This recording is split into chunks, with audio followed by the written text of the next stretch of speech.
Bonsoir et bienvenue dans 108 chemins de sagesse, 108 contes initiatiques, le rendez-vous des histoires du dimanche soir.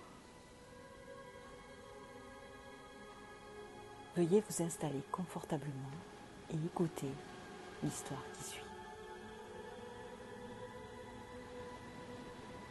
Certains regards voient le monde dans une seule et même teinte. C'était le cas pour Clématis. Rien ne semblait lui manquer. Les jours s'écoulaient avec douceur.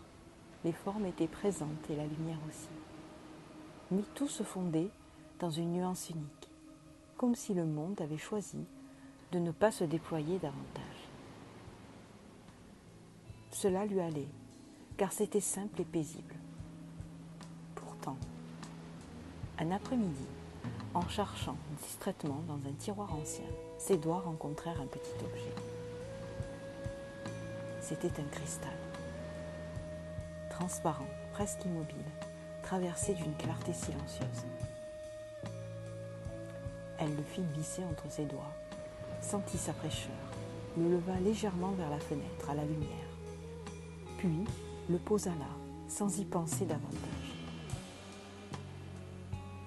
La lumière passait à travers lui, mais rien ne changea.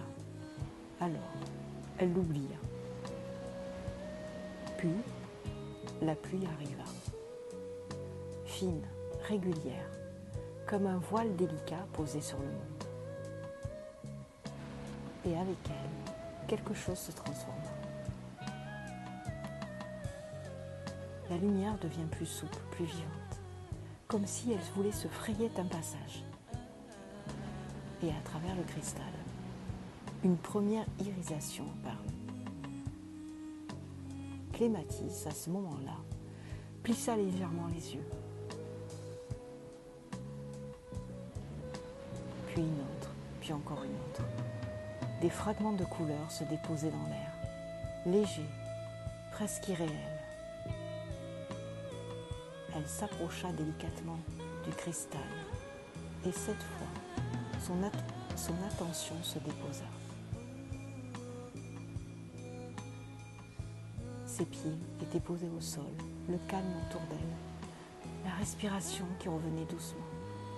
Elle ne cherchait pas à comprendre, elle regardait, elle observait attentivement, car quelque chose, doucement, se réorganisait en elle. Ce n'était pas le monde qui changeait, c'était sa manière de le recevoir. Comme si la lumière n'avait jamais été une seule teinte. Comme si elle contenait déjà toutes les nuances, toutes les couleurs, tout ce qui cherchait à apparaître, mais qu'il fallait qu'elle traverse. La pluie, puis le cristal, et maintenant son regard était pleinement présent. Depuis ce jour, rien n'avait réellement changé, et pourtant, à certains instants, les couleurs revenaient. Subtile, vibrante, présente, sans s'imposer, comme un rappel, comme une ouverture, et cela suffisait. C'était 108 chemins de sagesse, 108 contes initiatiques. La lumière ne remplace pas la pluie, elle la traverse.